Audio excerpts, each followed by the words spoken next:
Bonjour, je m'appelle Anne Sabaïla, j'ai 34 ans et je suis chirurgien cancérologue spécialisé dans le cancer du sein.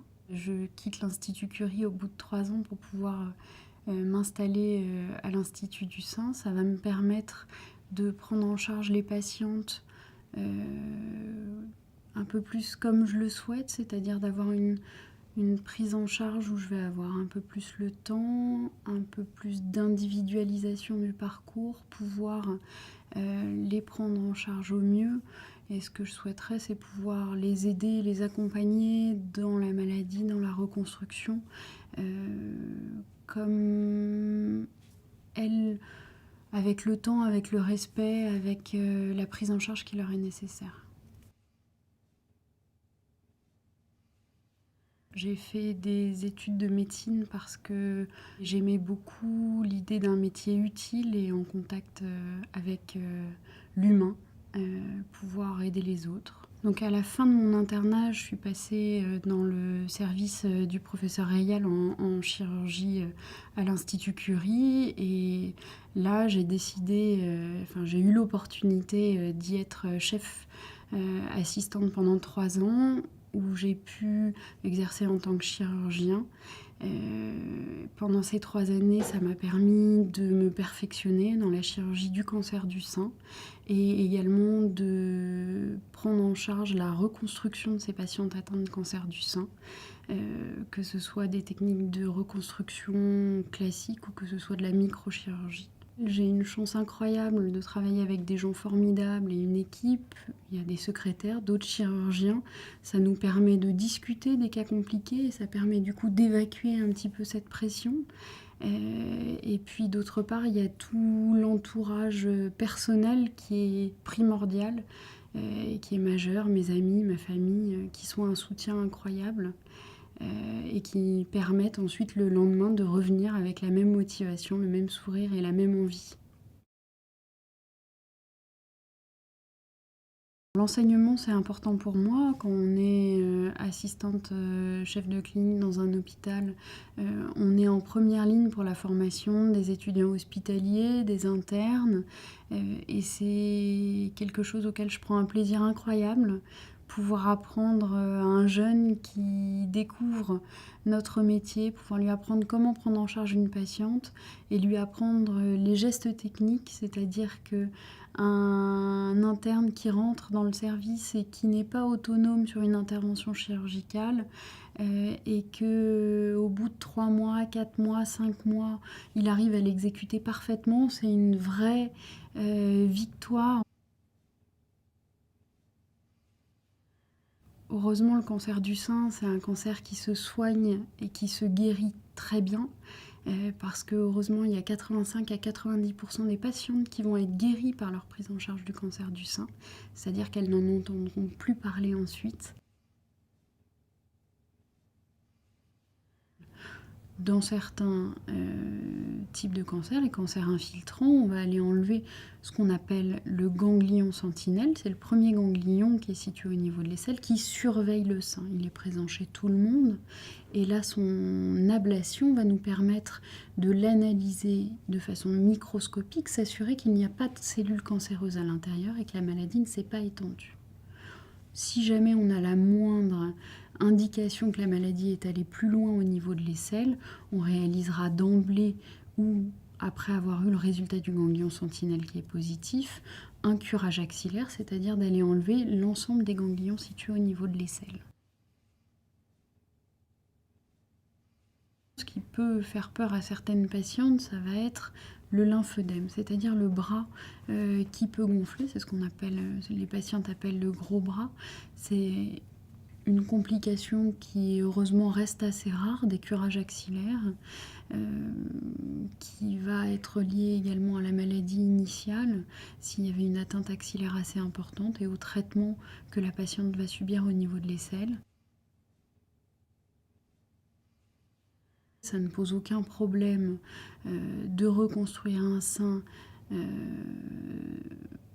concernant le risque de récidive. Il n'y a pas d'augmentation du risque de récidive.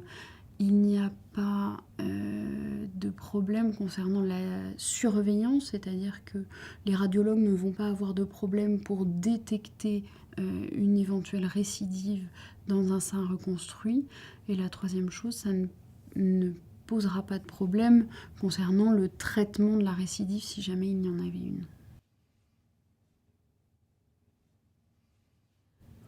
Alors, concernant la reconstruction mammaire immédiate, déjà, il faut savoir qu'il y a uniquement un tiers des patientes qui nécessitent de réaliser une mastectomie totale. Et au sein de ce tiers, il va y avoir uniquement la moitié, voire moins des patientes qui vont demander une reconstruction mammaire immédiate si elle est possible. Dans le cas où cette technique de reconstruction mammaire immédiate est faisable, je pense qu'il faut la proposer à la patiente si c'est important pour elle. Il faut accéder à sa demande à condition bien sûr que ça n'entrave pas la prise en charge oncologique. Je ne pense pas que la patiente... Alors, il y a quelques rares exceptions, mais je ne pense pas que la patiente soit responsable de son cancer du sein. Il n'y a pas de causalité directe. Ça n'empêche pas qu'il y a des choses qu'on peut faire pour améliorer ensuite le risque de survenue d'un nouveau cancer, avoir une bonne hygiène de vie, faire du sport, mais il n'y a pas de causalité importante. Il y a des patientes qui vont être métamorphosées par leur cancer et parfois tout à fait en positif, ce qui va permettre de se découvrir, de découvrir leur entourage, de faire les bons choix, parfois de changer d'orientation professionnelle. Et au contraire, il y a des patientes qui vont passer à travers la maladie sans aucune métamorphose ou sans aucun changement et qui vont reprendre le fil de leur vie strictement comme avant.